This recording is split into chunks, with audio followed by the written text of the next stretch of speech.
Hi flipplers, welcome back to my channel. Video को start करने से पहले अगर अभी तक आप में से किसी ने मेरे चैनल को सब्सक्राइब नहीं किया है तो प्लीज़ चैनल को सब्सक्राइब, वीडियो को लाइक और नीचे कमेंट करते हुए ज़रूर बताइएगा कि आज का ये पार्ट आप लोग कैसा लगा। तो चलिए हेट टू लव के नेक्स्ट पार्ट को स्टार्ट करते हैं। लास्ट पार्ट में हमने देखा था कि विंग अचानक से जब घर आता है तो वो बहुत ज़्यादा गुस्से में था और इसी गुस्से में उसने लैन वांग जी को थप्पड़ मार दिया था। लैन वांग जी इस वक्त विंग को बहुत ज़्यादा शॉकिंग एक्शंस के साथ देख रहा था। वो सिर्फ शॉक्ड ही नहीं था, वो तो बहुत ज़्यादा गुस्सा भी हो चुका था। और सामने विंग, वो तो पहले से ही गुस्से में लाल पीला था। लैन वांग जी ने विंग की आंखों में आंखें डालते हुए उससे क्वेश्चन किया कि ये तुमने क्या किया, क्योंकि फिलहाल वो अपने आप को कंट्रोल कर रहा था। क्योंकि ऑफकोर्स सी बात है, विंग ने उसको थप्पड़ मारा है तो थप्पड़ का जवाब थप्पड़ से नहीं मुक्के से देना आराम से लैन वांग जी को आता है। बट इस वक्त वो सिर्फ सिचुएशन को ऑब्जर्व करना चाहता था, जानना चाहता था कि आखिरकार ऐसा क्या हुआ। बट विंग उसका आंसर ना देते हुए उसको डायरेक्टली बोलता है, तुम्हारी हिम्मत कैसे हुई? हाँ, तुम्हारी कैसे हिम्मत हो गई कि तुमने मेरे और अपनी शादी की इस बात को सबके सामने ला के रख दिया? तुमने खुद बोला था ना कि हम इस शादी को सीक्रेट रखेंगे, तो तुमने ये सब कुछ कैसे सबको बता दिया? और स्पेशली मेरी गर्लफ्रेंड को। क्या तुम उससे कोई प्रॉब्लम है? कोई प्रॉब्लम है तो बताओ मुझे, मैं जानना चाहता हूँ। तो यहाँ पे लैन वांग जी विंग को बहुत वियर्ड एक्शंस के साथ देख रहा था, कंफ्यूजिंग लुक के साथ देख रहा था। उसकी शादी की बात आखिरकार वो किसी को क्यों बताएगा? तो यहाँ पे वो विंग को समझाने की कोशिश करता है कि ऐसा कुछ भी नहीं है, उसने किसी को नहीं बताया है। तो यहाँ पे विंग लैन वांग जी को अपने आप से थोड़ा दूर करते हुए बोलता है, तुमने बताया है। और ये बात मुझे खुद वांग लिंजाओ ने बताई है। हाँ, जब वांग लिंजाओ ने ये सारी बातें बोली थी ना कि विंग को उसने शादी की, लैन वांग जी से शादी की और पता नहीं क्या क्या, उस वक्त वांग लिंजाओ ने ये भी विंग से बोला कि ये बात खुद लैन वांग जी ने उसे बताई है। क्योंकि वो चाहती थी कि विंग लैन वांग जी के ऊपर गुस्सा करे, किसी भी तरीके से वो इस रिश्ते को तोड़ना चाहती थी। और बस उसका ऐसा कहना आग में घी डालने के बराबर हो चुका था। विंग जो कि ऑलरेडी लैन वांग जी से बहुत ज़्यादा गुस्सा था, नाराज़ था, इस वजह से कि वो ऑलरेडी मैरिड होते हुए उससे न जाने कितने सारे सीक्रेट्स रख रहा है। मतलब विंग ना इस वक्त एक अलग जोन में था और ऊपर से ये सारी बातें उसको हद से ज़्यादा गुस्सा कर गई। इसलिए इस वक्त वो लैन वांग जी के सामने खड़ा था ये जानने के लिए कि आखिरकार लैन वांग जी ने ये क्यों किया। लैन वांग जी विंग से बोलता है, क्या तुम्हारा दिमाग खराब है?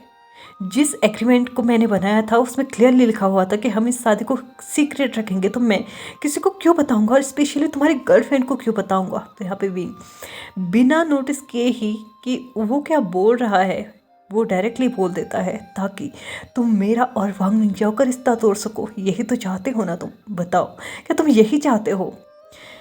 यहाँ पे विंग और लैन वांग जी दोनों के ही बीच में बहुत ज़्यादा बड़ी लड़ाई हो चुकी थी, जिसके चलते विंग बिल्कुल भी लैन वांग जी की नहीं सुनना चाहता था। क्योंकि इस वक्त वो गुस्से में था। हालांकि उसका गुस्सा होना जायज़ भी था और नाजायज़ भी। बट यहाँ पे लैन वांग जी अपने गुस्से को शांत करते हुए विंग को समझाने की कोशिश कर रहा था। बट अचानक से फिर से जब बात हद से ज़्यादा बढ़ चुकी थी और लैन वांग जी बार बार विंग से यही बोल रहा था कि उसने ऐसा कुछ भी नहीं किया, तो वो भी विंग के ऊपर चिल्ला पड़ता है कि उसके पास कोई भी राइट नहीं है उसके ऊपर इस तरीके से चिल्लाने का। और अगर मैंने बता भी दिया तो कौन सी बड़ी बात हो गई, आज नहीं तो कल इस बात के बारे में सबको पता लगना ही था। यहाँ पे विंग बोलता है, अच्छा इस बारे में पता लगना था तो मुझे ये बताओ कि हमने इस बात को अभी तक सीक्रेट ही क्यों रखा था? तो पहले ही बता सकते थे, लेकिन तुमने अभी बताया जब मैं और वांग लिंजाओ फिर से अच्छे से अपनी लाइफ को स्पेंड कर रहे थे। तो यहाँ पे लैन वांग जी विंग से बोलता है, सच में तुम तुम्हारे बराबर सेमलेस पर्सन ना मैंने अपनी लाइफ में कभी कोई नहीं देखा है। तुम ऑलरेडी मैरिड हो, तुम मुझ पे अपने पति होने का अधिकार चाहते हो, लेकिन फिर भी तुम इस रिश्ते को एक्सेप्ट नहीं करते, इस रिश्ते को निभाने की कोशिश नहीं करते। जिस रिश्ते की बात तुम कर रहे हो ना, तुम्हारे और तुम्हारे गर्लफ्रेंड के बीच का, तो मैं उसे एक्स्ट्रा मैरिटल अफेयर कहता हूँ, या एक सिंपल लैंग्वेज में बोलूँ, मैं उसे एक ऐसा रिश्ता कहता हूँ जो कि बिल्कुल नाजायज़ है।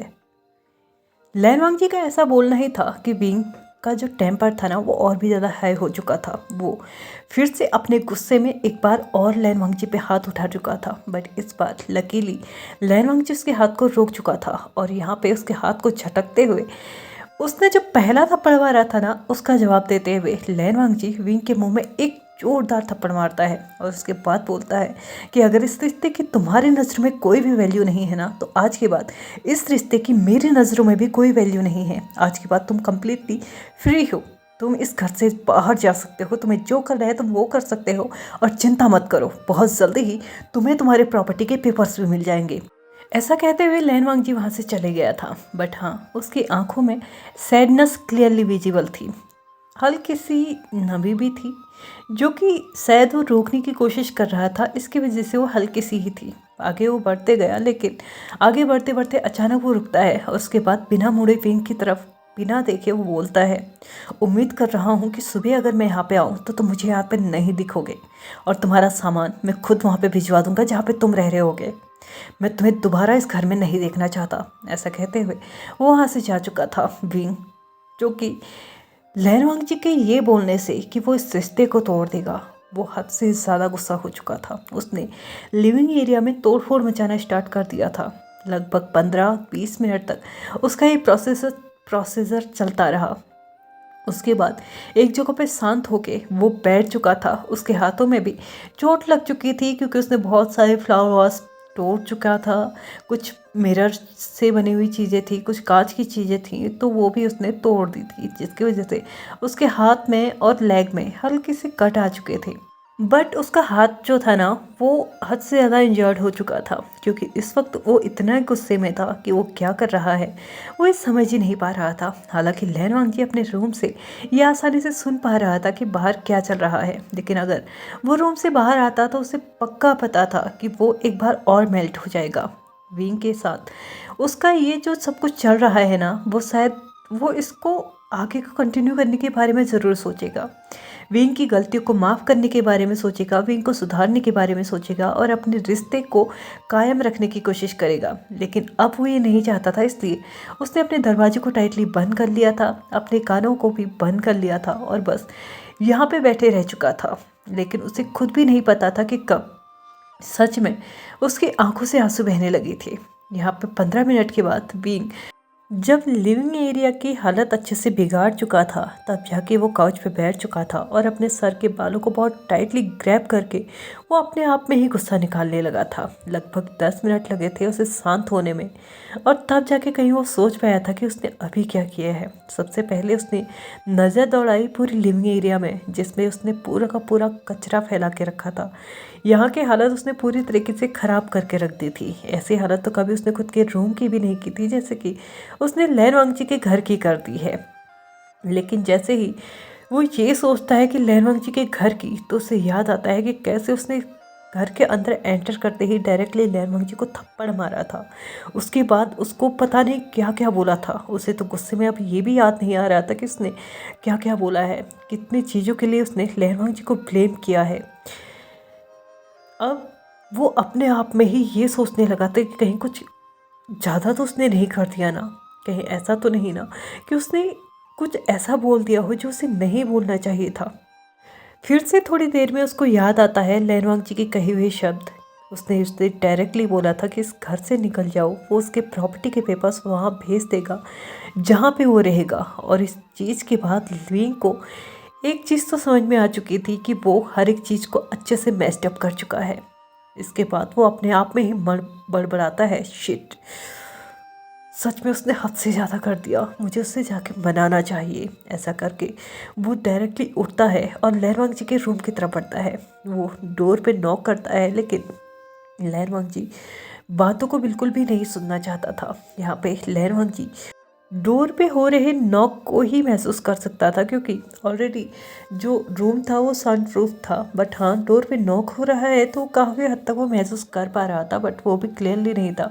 लेकिन एक चीज़ तो पता थी उसे कि विंग बाहर से डोर नॉक कर रहा है, जिसकी वजह से वो इसको फ़िलहाल इग्नोर करने के बारे में सोचता है। लेकिन जब बहुत ज़्यादा टाइम हो चुका था, वो आवाज़ उसे अब अननॉय करने लगी थी, जिसके चलते उसने फाइनली दरवाज़ा खोला और विंग से बोला कि उसे उससे कोई बात नहीं करनी है, प्लीज़ यहाँ से चले जाओ।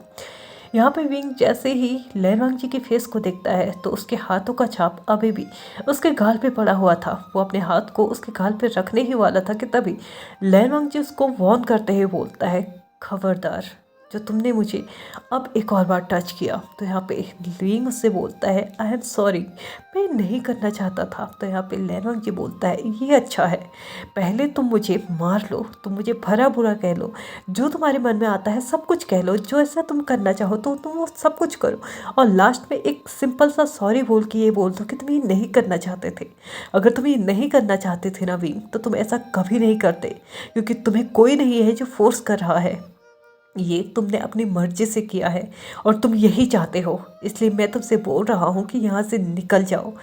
मैं कल सुबह तक तुम्हें यहाँ पर बर्दाश्त नहीं कर सकता। ऐसा कहते हुए वो दरवाज़ा बंद करने ही वाला था कि तभी विंग दरवाजे के पैर में अपने दरवाजे के कॉर्नर पे अपने पैर को फंसा लेता है, जिसके चलते दरवाज़ा पूरी तरीके से बंद नहीं हो रहा था। लेनवांग जी उस दरवाजे को वैसे ही छोड़ के अपने बेड पे जा चुका था, लेकिन जाने से पहले वो विंग को वार्न करके जाता है कि इस रूम के अंदर अपनी एंट्री बिल्कुल भी मत करना।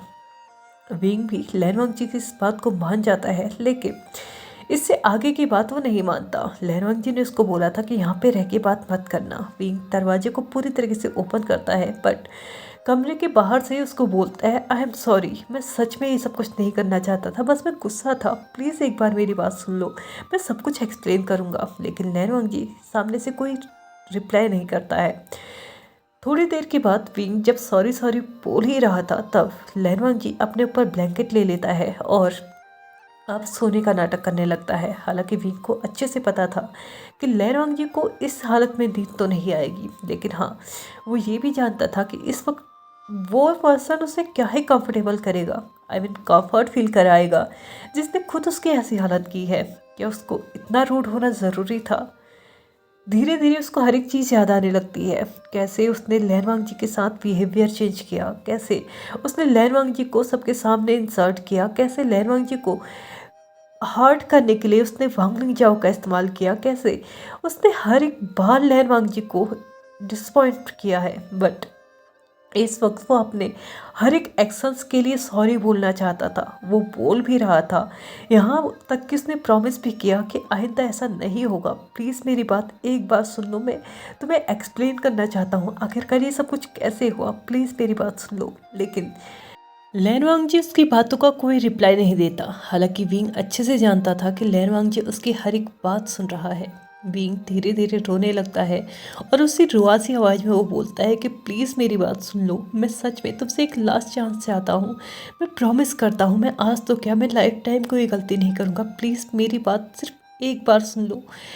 बट लेनवांग जी शायद इस वक्त इस हालत में नहीं था कि विंग की कोई भी बात सुन सके, क्योंकि विंग ने जो कुछ भी किया, ठीक है उसे गुस्सा आया वो बोल देता, बट उस पर हाथ उठाने की क्या ज़रूरत थी। और आज की ही बात नहीं है, लेनवांग जी कम से कम 3 हफ्तों से ज़्यादा टाइम हो चुका है जब से वो इस सबको मतलब सहन कर रहा है, बस देखते जा रहा है कि कब विंग का बिहेवियर चेंज होगा। बट बिहेवियर चेंज होने के बजाय वो और भी ज़्यादा रूड होते जा रहा है, और भी ज़्यादा डिसरिस्पेक्टफुल होते जा रहा है लेनवांग जी की तरफ से। लेनवांग जी सोच रहा था कि आज नहीं तो कल विंग अपने नॉर्मल एक्शंस में आएगा, जैसे कि वो रहते थे शादी के बाद 5 महीने तक वो जैसे रही वैसे ही रहेगा। बट यहाँ पे लेनवांग जी की उम्मीदें आज पूरी तरीके से ख़त्म हो चुकी थी। उसे नहीं लग रहा था कि विंग अब फिर से कभी भी ऐसा हो पाएगा। विंग जब थक चुका था सॉरी बोलते बोलते, लेनवांग जी को मनाते मनाते, लगभग 1 घंटे तक वो वहाँ वैसे ही खड़ा रहा। उसने बहुत कुछ समझाने की कोशिश की, बट सामने वाला पर्सन सुनने को तैयार ही नहीं है, तो वो क्या कर सकता था। फाइनली थक हार के वो वहाँ से वापस आ चुका था लिविंग एरिया में। वो आके फिर से काउच पे बैठ चुका था और अपने फेस को अपने हथेलियों के बीच में रख के वो जोर से रोने लगता है। हालांकि उस रोने में आवाज़ नहीं थी, बट उसके आंसू जो थे ना वो कंटिन्यूसली बस बहे जा रहे थे। दूसरी तरफ लेनवांग जी था जो ये महसूस कर चुका था कि विंग वहाँ से जा चुका था। उसने अपने कदमों को अपने बेड से नीचे उतारा और दरवाजे को बहुत जोर की आवाज़ के साथ बंद किया। इसके बाद वो भी अपने बेड पे जाके बैठ चुका था। थोड़ी देर के बाद उसने नाइट स्टैंड का जो ड्रॉर था उसमें से एक फ़ोटो को बाहर निकाला और उसके बाद उस फोटो पे अपने फिंगर को फहराते हुए, रब करते हुए उसने बस अपने आप में ही बुदबुदाया, क्या बनी भी लिटिल बनी को भूल चुका है? क्या वो कभी भी उसको याद नहीं करेगा? ऐसा कहते हुए 2 मिनट तक वो इमोशनली उस फोटो को देखते रहा, जिसमें एक छोटा बच्चा था और एक उससे थोड़ा बड़ा बच्चा था, जो कि छोटा बच्चा बड़ा बच्चा छोटे बच्चे के ना चीक्स पुल कर रहा था, उसे टीस करने की कोशिश कर रहा था। और इस वक्त ये पिक चली गई थी, बट थोड़ी ही देर के बाद उसने एक और लाइन बोली, शायद सच में बनी भी अपने लिटिल बनी को भूल चुका है, वो कभी भी उसको याद नहीं करेगा, तो मैं क्यों कोशिश करूँ उसे याद दिलाने की। ऐसा कहते हुए उसने उस फोटो को ना दीवार पे दे मारा। यहाँ पे उस फोटो में जो फ्रेम था ना, अब कौन सी बात है, वो कई टुकड़ों में बिखर ही चुका होगा। लैनवांग जी इस वक्त उस बिखरे हुए कांच के टुकड़ों को समेटना चाहता था, लेकिन फिर से वो अपने आप से ही बोलता है, बिल्कुल नहीं, उसने अभी तक ये गलती की है, अब वो इस गलती को नहीं दोहराएगा। अगर उसने ये गलती नहीं की होती तो शायद आज वो इस मुसीबत में भी नहीं होता, इस तरीके की तकलीफ नहीं सह रहा होता। अब वो और ऐसी बेवकूफ़ी नहीं करेगा। ऐसा कहते हुए वो ब्लैंकेट अपने ऊपर लेता है और चुपचाप सो जाता है। दूसरी तरफ विंग था, जो कि अभी भी कंटिन्यूसली बस रोए जा रहा था। बस वो सोच रहा था कि अभी विंग लहन वांग जी को सीढ़ियों से नीचे उतरते हुए देखेगा, अभी वो वांग जी को अपने बगल में आते हुए महसूस करेगा, अभी वो वांग जी को अपने बगल में बैठा हुआ देखेगा। बहुत सारी चीज़ें थी जो इस वक्त इमेजिन कर रहा था, बस सोच रहा था कि किसी भी तरीके से लहन वांग जी उसको एक मौका दे, उसको एक्सप्लेन करने का। आखिरकार पिछले 3 हफ्ते में वो क्या महसूस कर रहा है, उससे क्या फील हो रहा है, वो हर एक चीज़ बताना चाहता था। बट शायद लैन वांग जी उसको मौका नहीं देगा, और मौका देगा भी तो कैसे, उसके बाद पास भी तो कोई चॉइस नहीं है ना। वॉल क्लॉक में लगभग 11:30 बज चुके थे। विंग अभी तक नहीं सोया था और न ही लान वांग जी सोया था। वो दोनों ही बहुत बुरी तरीके से रो रहे थे। इस वक्त शायद वो दोनों ही थे, एक दूसरे को कंफर्टेबल कर सकते थे जो, बट वो दोनों ही एक दूसरे को यहाँ पे लैन वांग जी नहीं चाहता था कि विंग उसके पास आए, और विंग समझ नहीं पा रहा था कि वो लैन वांग जी के पास कैसे जाए। लेकिन ये दोनों ही कब इसी हालत में सो चुके थे, इन दोनों को पता भी नहीं चला। नेक्स्ट मॉर्निंग लैन वांग जी जब अपने कमरे से बाहर निकलता है तो वो ऊपर से ही देखता है कि विंग काउच पे सो रहा था। उसका गुस्सा अभी भी बिल्कुल वैसे ही था। वो अपने रूम में टर्न होता है, वहाँ से एक सूटकेस निकालता है, विंग का जितना भी सामान था उसे वो फिर से उसके सूटकेस में भर लेता है। उसके बाद वो उस सूटकेस को नीचे लेके आता है और यहाँ पे विंग के मुंह में एक गिलास पानी डालते हुए उसको उठाता है। विंग जैसे ही उठता है तो वो लैन वांग जी को अपने सामने देखते हुए बोलता है, लैनजान प्लीज़ प्लीज़ मुझे एक मौका दे दो, मैं समझा सकता हूँ तुम्हें कि आखिरकार वो सब कुछ क्यों हुआ। मैं सच में ये सब कुछ नहीं करना चाहता था, प्लीज़ मुझे एक मौका दो। तो यहाँ पे लैन वांग जी विंग की तरफ उसके सूटकेस को पास करते हुए बोलता है, बाहर निकलो। ऐसा कहते हुए वो वहाँ से टर्न होने ही वाला था कि विंग उसके हाथ को पकड़ता है, उसके अपनी तरफ खींचते हुए बोलता है, प्लीज़ मेरी बात एक बार के लिए सुन लो, मैं सच में ये सब कुछ नहीं करना चाहता था। लास्ट नाइट जो कुछ भी हुआ मेरी गलती थी, मैं गुस्से में था। तो यहाँ पे लैन वांग जी अपने हाथ को विंग के हाथों से छुड़ाते हुए बोलता है, लास्ट नाइट, तुम्हें बस लास्ट नाइट की बातें याद हैं जो तुम इतने टाइम से करते आ रहे हो, तुम्हें ये याद नहीं आ रहा है। तुमने पिछले 3 हफ्तों में मुझे कितना हर्ट किया है तुम जानते भी हो भी नहीं जानते हो तुम, और मैं तुम्हें बताना भी नहीं चाहता। आखिरकार कौन सा रिश्ता है हमारे बीच में, एक फोर्स मैरिज का, तो उसे मैं यहीं पे ख़त्म करता हूँ। आज से तुम इस रिश्ते से आज़ाद हो। इस रिश्ते से तो छोड़ो, उस कंडीशन से भी आज़ाद हो जिस कंडीशन को तुम पेरेंट्स ने तुम्हारे सामने रखा था। मुझे तो यही समझ में नहीं आता है कि तुम्हारे फैमिली मैटर्स में मैं अभी तक इन्वॉल्व ही क्यों हुआ।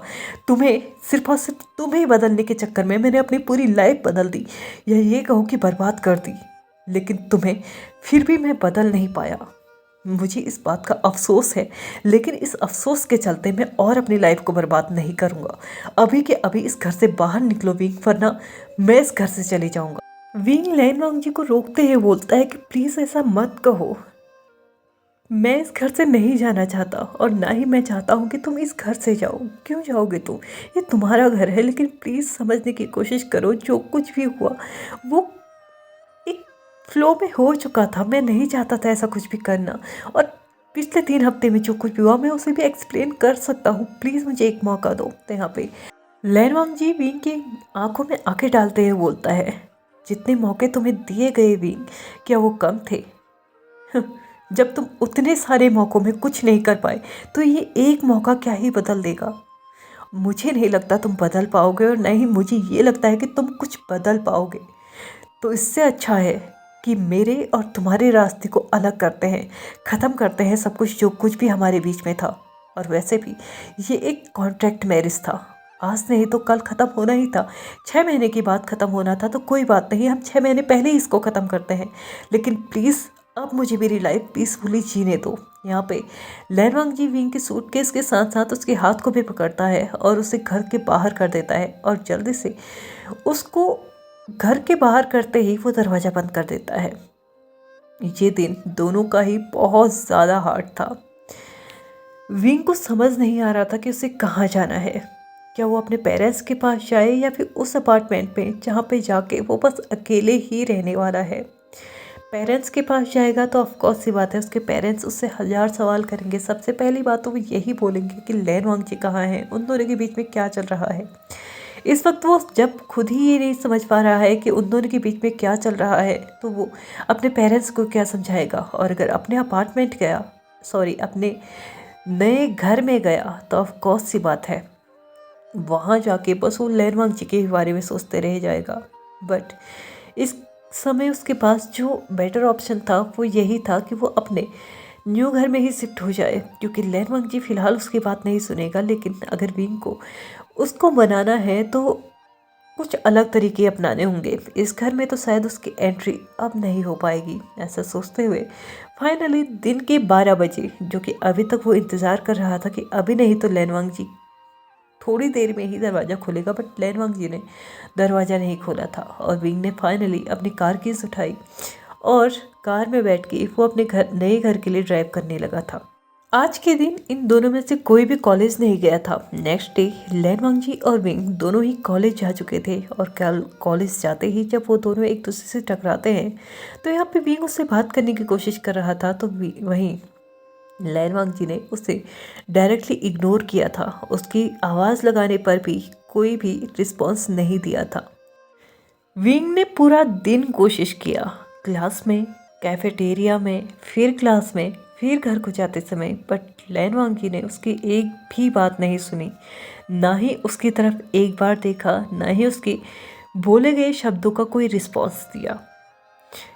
कम से कम एक बार उसकी तरफ देखना तक उसने सही नहीं समझा। ये बात विंग को बहुत ज़्यादा हर्ट कर रही थी और ये हर्ट, ये सैडनेस, ये तकलीफ़ उसकी आंखों में, उसके फेस पे, उसके चेहरे पे साफ साफ दिख रहा था। क्योंकि अगर ऐसा नहीं होता ना तो वो थर्ड पर्सन जो कि आज सुबह से ही इन दोनों को बहुत डीपली ऑब्जर्व कर रहा था, वो ये नहीं देख पाता कि विंग सच में इस वक्त अपने दिल से ट्राई कर रहा था और वो शख्स कोई और नहीं, जैन चेंग था। क्या विंग लैन वांगजी को मना पाएगा? ये तो हम देखेंगे आने वाले एपिसोड में, क्योंकि अभी मेरा टाइम हो चुका है इस पार्ट को यहीं पे ख़त्म करने का। तो चलिए फ्रेंड्स, आज के इस पार्ट को हम यहीं पे ख़त्म करते हैं। वीडियो पसंद आए तो please like share subscribe and comment करते हुए जाइएगा। Thank you so much for watching my video and bye bye.